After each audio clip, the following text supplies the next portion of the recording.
All right. Hi, class. So I am here with Bridget Betts. As I told you guys before, this is my best friend, but she is also a gen ed teacher. So she's going to tell you a little bit about herself and then we'll get into your question. So, Bridget, go for it. Hi, I'm Bridget. I am a fifth grade teacher at Vintage Magnet in North Hills.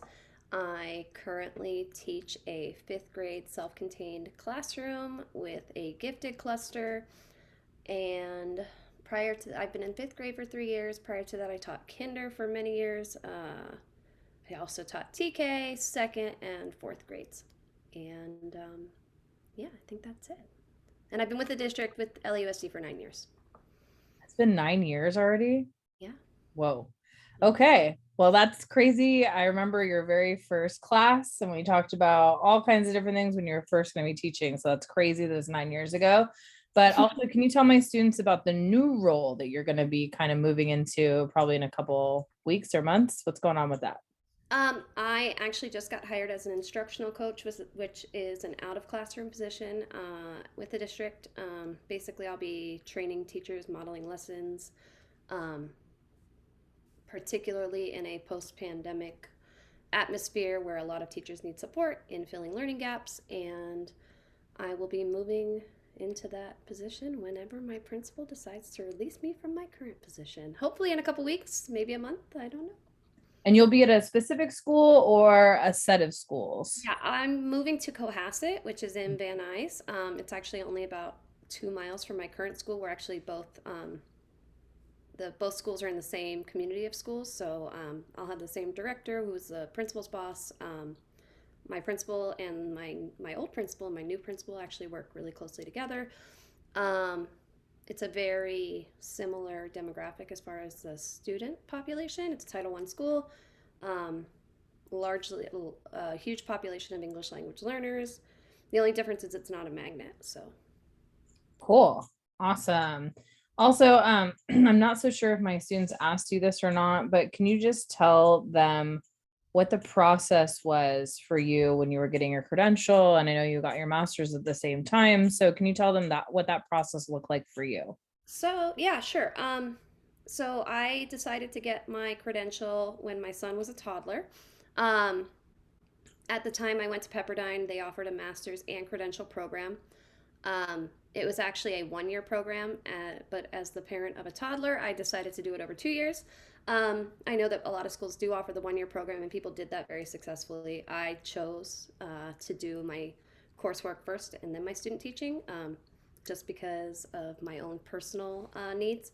But Once I was very close to getting my credential, I actually was um, offered an interview with LUSD. So I was very lucky to have signed an early entry contract with LUSD.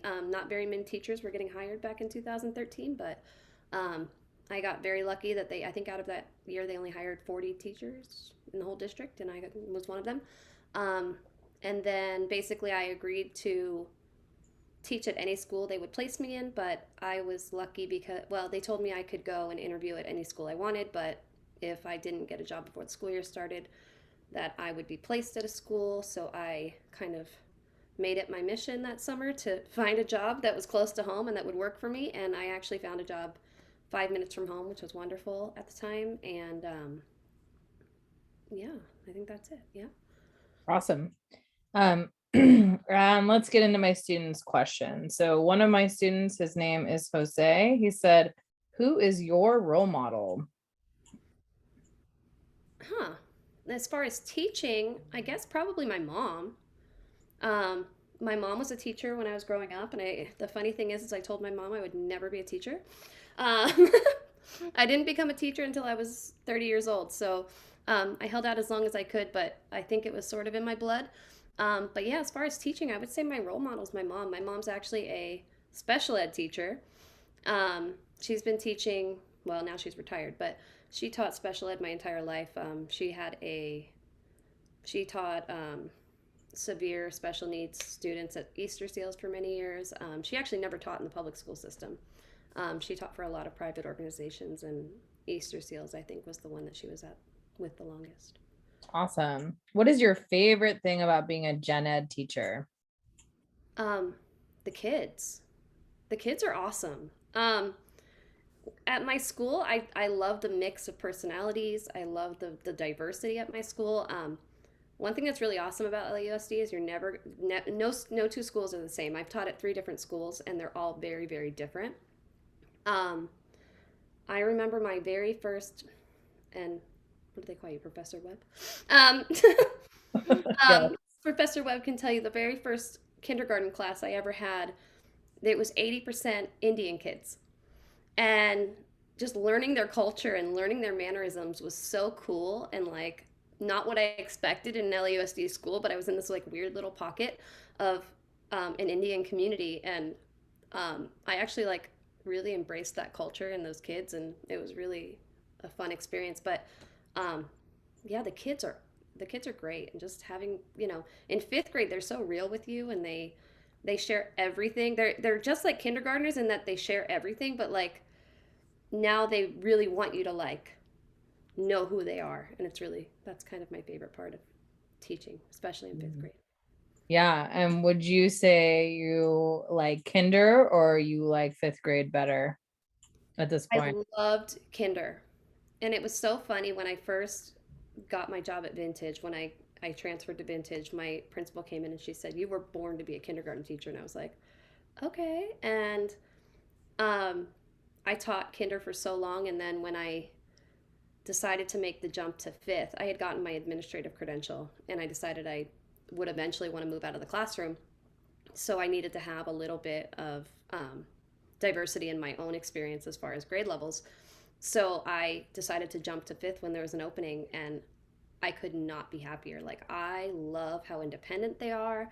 I love that, I love that they laugh at my jokes. Like in kinder, I would like say a joke and they'd be like, "No." But in fifth grade, they get it. Like, I think the hardest thing was last year when I had a fifth grader and I was teaching fifth grade because I was doing like the same thing he was doing for homework. I was teaching in class. So he'd be like, "Help me with my homework." I'm like, "No, I already taught that today."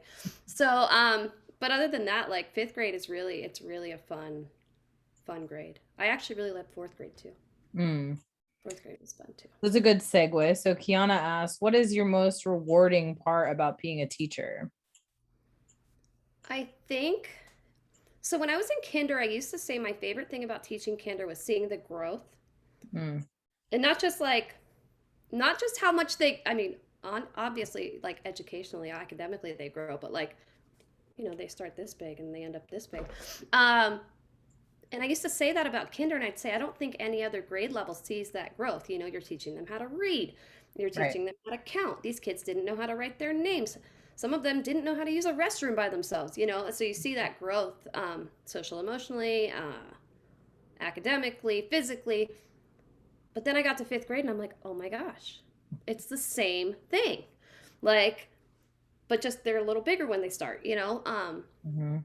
The transformation from beginning of the year to the end of the year, and then at the end of I from 2 years ago, like it was really sad because those kids left 2 years ago that got sent home in March. You didn't really get closure with them, Mhm. um, and those kids are still emailing me. I have at least 5 or 6 of those kids that email me every single week telling me they miss me and how am I Wow. doing and how are my new kids. And I when you tell a kid to email you, like, stay in touch, email me, you don't kind of expect them to do that as 10-year-olds, Mhm. 11-year-olds, but they do. And they appreciate you and they love you. And it's like, when they say you want to treat them like your own, you really do. You embrace them like they're your own kids. And, you, Yeah, you spend more time with these kids than their parents do a lot of times. So, you know, absolutely. you develop these like strong bonds with them. So I think that's the most rewarding part.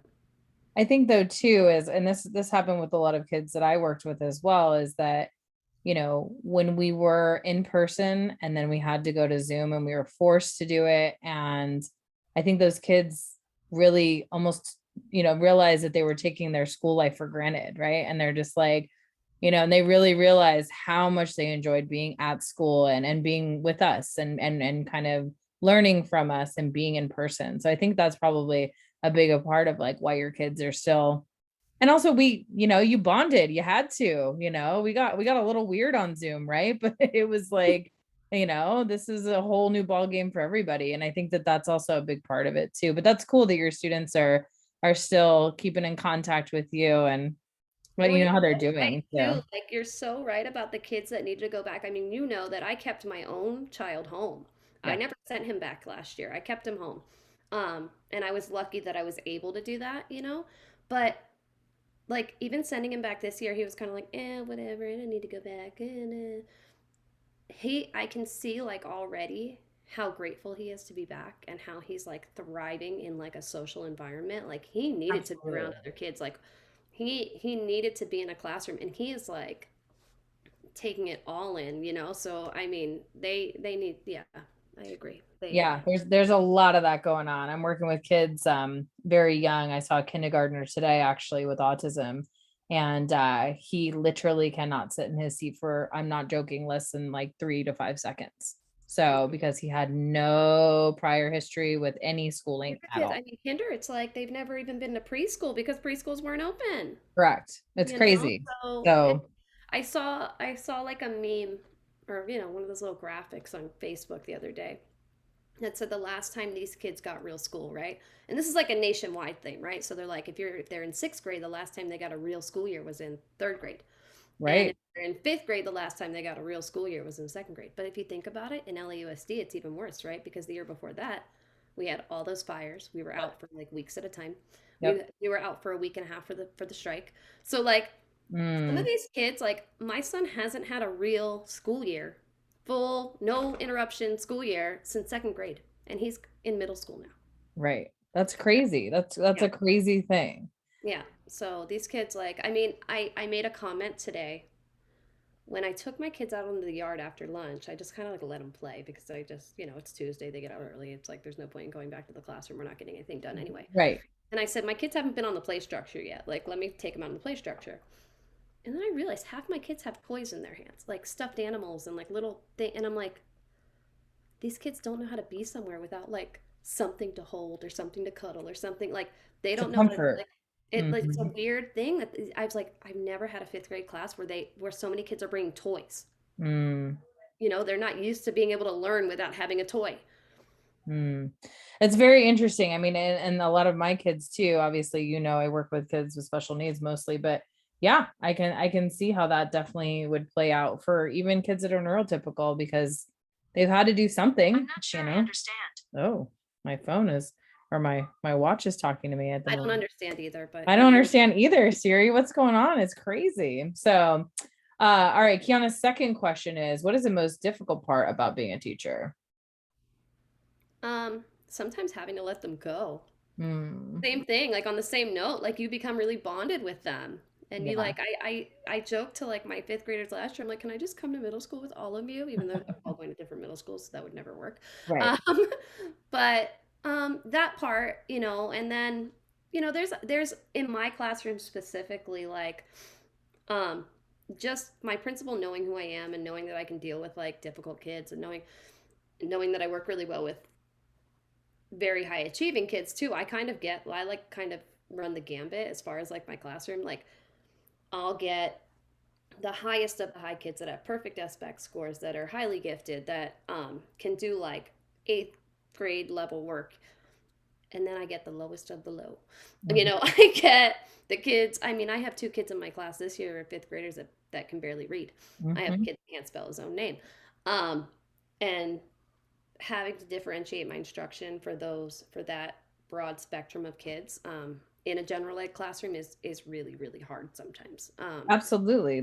I mean, I can't imagine having to And do you're gonna that. have that in every general ed classroom in our district, like or probably any district really. But I think because of who I am as a teacher and like the things that I do, like I typically get the hardest kids because or sometimes the hardest parents, because my principal Sure. knows I can handle them. And I handle them in a very different way than a lot of other teachers would. So she just kind of throws them at me and says, okay. Um, but then again, she knows I have this gate cluster and I have to teach to them, but I also have to teach these really difficult kids too. And finding that balance and differentiating. I mean, I'm on my toes all day. I teach math 5 times a day. Same lesson, like back to back to back to back, and I'm exhausted by 12 o'clock, but here I am. So, Yeah. It's hard, but it's, you see the growth and it's rewarding. So Yeah. That's awesome. Feliciana asks, how long did the whole process take to become a teacher for for you? me, Yeah. 30 years. I don't know. So I did 2 years at Pepperdine, and then I was lucky because I got a job right out of the gate. I did not get my bachelor's in like liberal studies or any of that. Like I went a completely different path until I decided to become a teacher later Yeah. in life. What was your BA in, Bridget? Film production and recording arts. Yes. I Not wanted to be anything to do with I wanted to be a teaching. music supervisor for movies. And I Right. did not do that. I ended up as a marketing manager. I started a business. I kind of floated around a little bit for about a decade, and then I decided to be a teacher. So, from the moment I decided to be a teacher to the time I like went into the classroom, it was about 2 years for me. Awesome. But I was lucky because I mean, I had friends that graduated with me from Pepperdine. Actually, one of them just got hired at my school, so he's been floating for Quite a 8 years while. as a sub, as a pool Mhm. teacher, but he finally just got hired by LUSD. He's actually at my school now. So Crazy. I got very lucky. A lot of people did not get hired out of the gate like I did. Hmm. But right now there's a teacher shortage, so you're all good, guys. Yeah, jump on board. I mean, the teachers, Well, right now. anybody working with children, people We are got you. Come on in. needing everybody to go back to work. That's Mhm. for sure. All right, Fatima has a question. I think she is looking to become a teacher. She says, "Do you have any tips or advice on taking the CBEST, CSET, and the RICA tests?" As far as I know, some of those tests have been squashed. No, um, I'm not. I don't know which one. I think the CSET they canceled it. I'm not sure which one. Um, Isn't that the harder one? Honestly, the CBEST is super easy. Hmm. Um, the CSET, I think it depends on your strengths and weaknesses. I know people that did really well in certain areas and did not so great in other areas. Sure.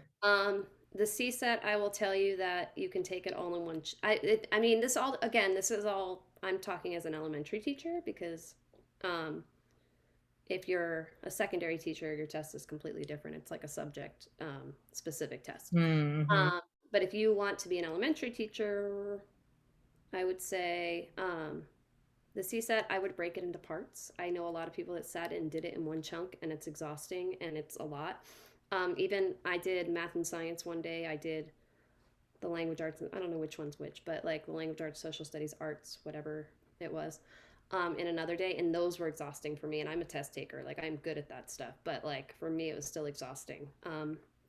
I would say prepare for what you're not great at. Like I hadn't looked at elementary school science since I was in elementary school.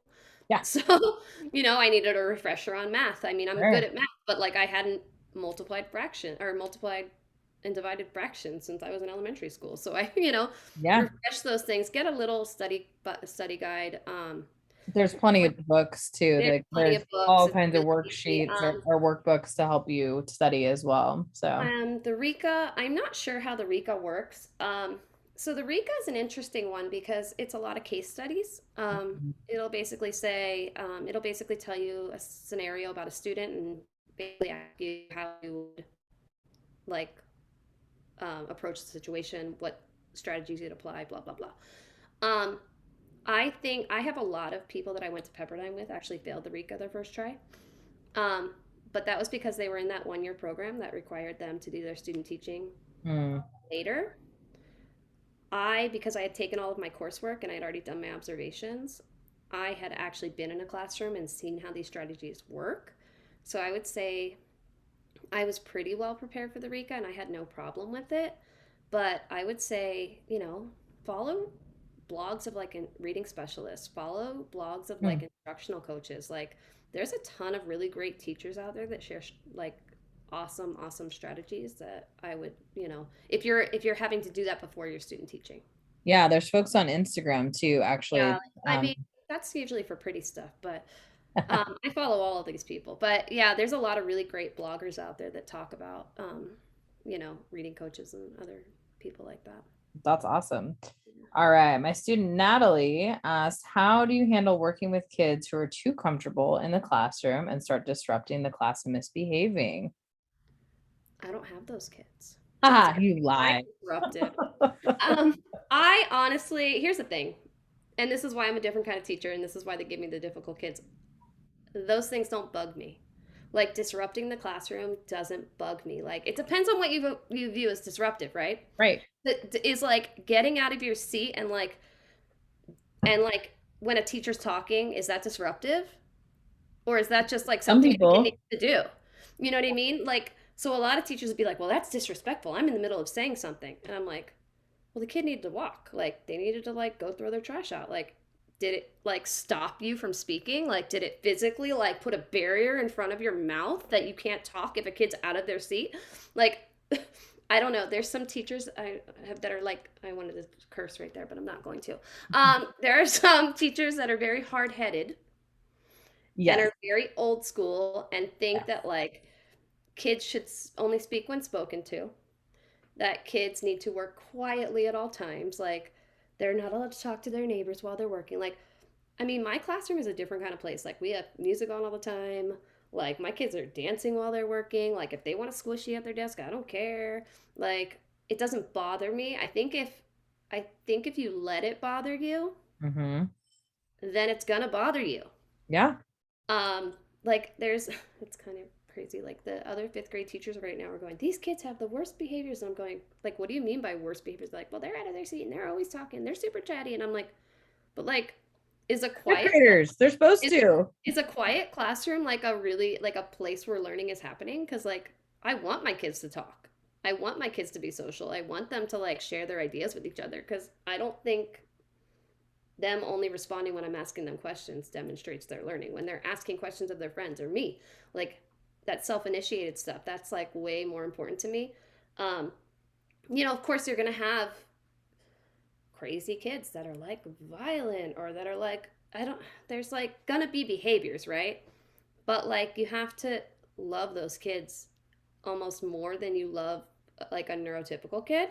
Mm-hmm. Like you have to like build that bond with them because when those kids respect you, not respect you as their teacher. Right. That's different, right? You don't want to I don't want somebody to respect me because I'm the teacher. This is not a power trip for me. Like I want you to respect me as a human being. Like I'm going to respect you as a human being. You respect me as a human being. And that's how I deal with those really difficult kids. I bond with them. I love on them. I mean, I can tell you the story and you know about the kid that I had 2 years ago that everybody said, "Oh, this kid's a mess and you're gonna have a nightmare with this kid. This kid used to throw chairs at the teacher, beat up the teacher. She Mm-hmm. used to elope from the school every day, hop the fence, run down the street. Like it was like a thing." And the principal said, "I'm gonna give you this kid." And I'm like, "Okay." She's like, I'm sorry I have to give you this kid." And I'm like, "Okay." Um, and like this kid was fine. This kid was like, she marched to the beat of her own drum. She would bring her full on like pedicure, manicure kit and be like, "I'm gonna do nails today." And I'd be like, "Okay, so here's your list. If you get this done, and this done, you can have my whole back table and you can open your own nail shop." And she'd be like, "Really?" Mm-hmm. Like, yeah, you totally can. She's like, "I'm in." And I mean, I was the only teacher that ever got this kid to ever do work because I like loved on Because you this. let her do her. And I let that's her be who she was. You know what I mean? And I think exactly. that she had always had these teachers that were like on a power trip. And it was like, that's not going to work with a kid like that, you know? Can you tell my students your viewpoint about food in your classroom? Because I love the way you put this. It's always Hungry amazing. kids aren't learning. Like, No, but oh, yes, that too. But what's your oh, policy about eating in the so classroom? well, I can't do it now because it's like the pandemic, and Yeah, I well, the hate that I COVID, can't yeah. allow them to eat in the classroom. It drives me nuts. Like they can bring snacks, they can bring candy. I don't care as long as they're not like annoying me. Um, well, I always tell my kids that like, and the teacher next door comes in, she's like, "You're letting them eat," and I'm like, "Yeah, why not?" And she's like, "How can you let them eat?" And I'm like, "Well, when they go to college, they're gonna eat in class. When they go to work, they're going to eat when they're at work at their desk. Like, if we want them to be college and career ready, which is like the whole goal of like the district, right? Like, Hmm. shouldn't I teach them it's okay to eat if you're hungry? Like, I Yep. mean, now granted, like, let's not be like bringing pop rocks and like sticking our tongue out at our neighbor. Like, again, don't annoy me, but like, eat. Like, Yeah. please eat. Like, who I cares? agree. I But like agree. other teachers come in my classroom and they're like, they think I'm crazy. I think it's a lot of the power struggle, you know, with a lot of these things. Like you said, eat when you want to. It's your food, right? I also have a So, kid that's their age, right? So like I know that my kid's not learning when he's hungry. Like right. he comes home from school and I'm like, you have to do your homework. He's like, but I have to eat. And I'm like, well, eat while you work. Hmm. Like it's not that hard to eat while you work. Yeah, no, it makes sense. Yeah. All right, let's do like two more questions. I know I want to be mindful of your time. Let's do from my student Hee Jung. She says during the recent COVID pandemic, a lot of children have been or excuse me, struggling academically due to the transition. As a teacher, how did you create curriculum where the children were able to retain previously taught information as well as new material?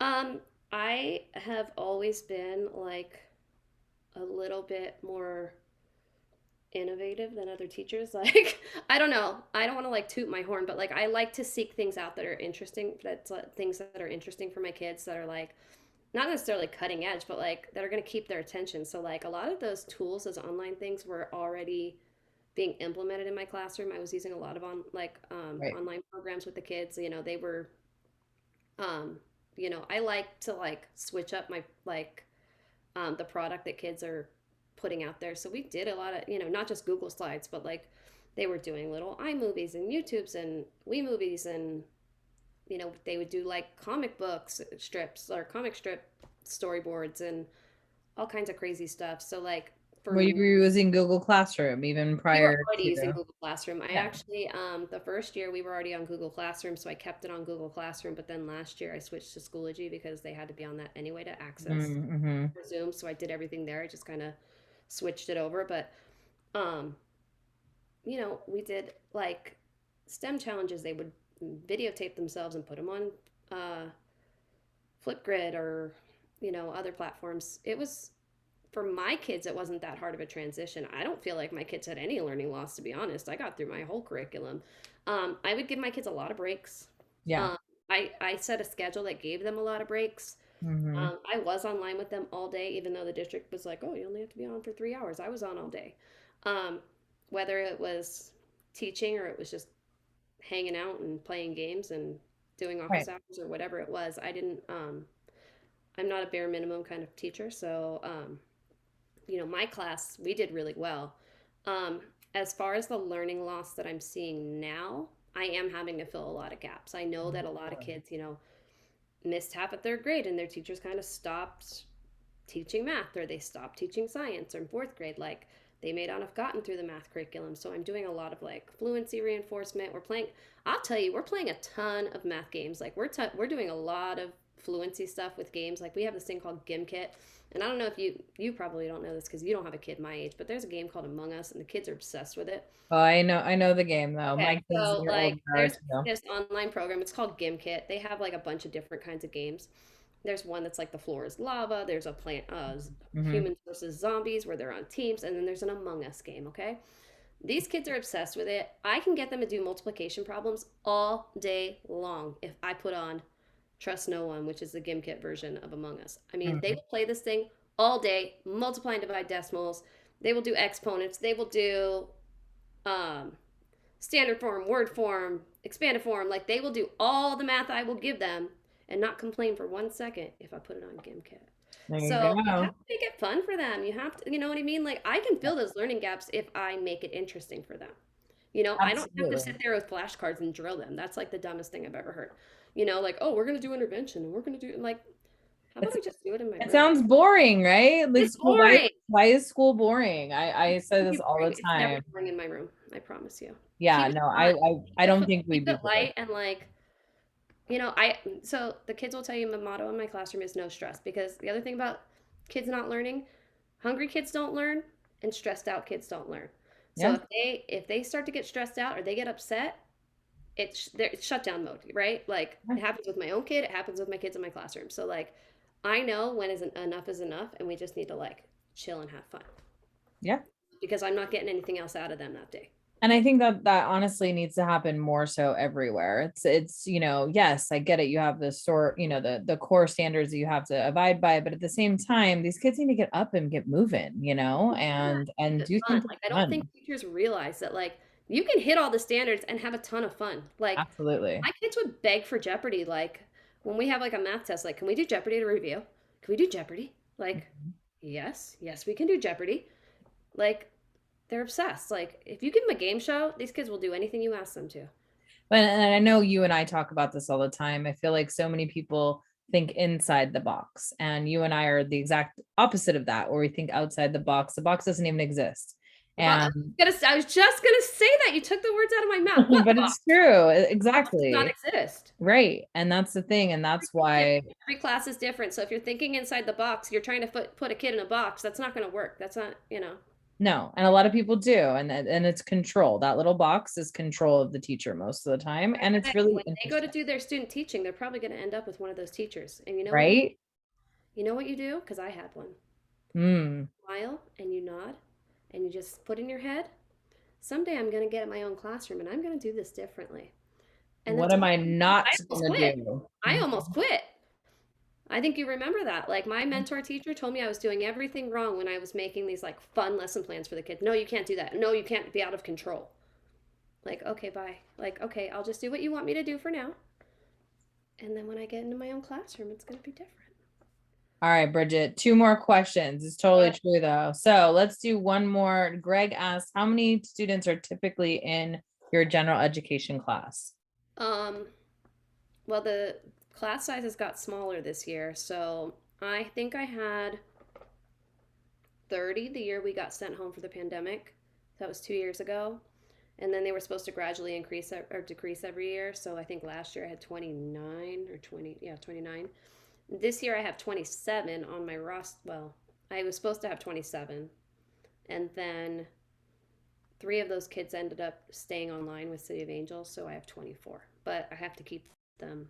I can possibly get them back. Actually, the biggest class I ever had was 37 in fourth. But Wow. that was at an affiliated charter and there are no limits. 37 kids at any age And the is a fifth grade lot. class had 39. Wow. That's crazy. That's a lot. And I know that was a big part of the strike too. And that was, a big thing that, grade. right.